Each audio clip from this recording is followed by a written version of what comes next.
ابن القیم کہتے ہیں صدقے میں اتنے فوائد اور منافع ہیں جنہیں اللہ کے سوا کوئی شمار نہیں کر سکتا، اور ان میں سے کچھ یہ ہیں کہ وہ گناہوں کی آگ کو بجھاتا ہے، مال کی حفاظت کرتا ہے، رزق کو کھینچتا ہے، دل خوش کرتا ہے، اللہ پر اعتماد اور اس سے حسن ظن پیدا ہوتا ہے، شیطان کو ذلیل کرتا ہے، نفس کو پاک کرتا ہے، بندے کو اللہ اور اس کی مخلوق میں محبوب بناتا ہے، یعنی اس سے محبتیں حاصل ہوتی ہیں، بندے کے عیب کو چھپاتا ہے، عمر میں اضافہ کرتا ہے، لوگوں کی دعائیں اور محبتیں لاتا ہے، عذاب قبر کو دور کرتا ہے، قیامت کے دن صدقہ مومن کا سایہ بنے گا، اللہ کے ہاں اس کی سفارش کرے گا، دنیا اور آخرت کی سختیوں کو ان پر آسان کرے گا اور اسے نیک کاموں کی طرف لگائے گا، اور اس کے لیے نیک کام کرنا مشکل نہیں ہوں گے۔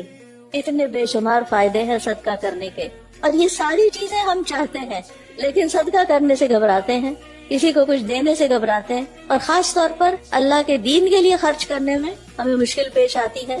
اور پھر آپ دیکھیے کہ اس آیت میں جو یہ فرمایا گیا نا کہ اس سے پہلے کہ وہ دن آ جائے جس میں لا بیع فیہ،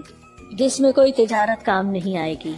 دنیا میں جب انسان کسی مصیبت میں پھنستا ہے تو مال و دولت دے کے جان چھڑا لیتا ہے، لیکن قیامت کے دن کوئی کرنسی نہیں چلے گی، وہ یہاں انویسٹ کر کے جانی ہوگی، وہاں صرف نیکیوں کا سودا ہوگا جو یہاں صدقہ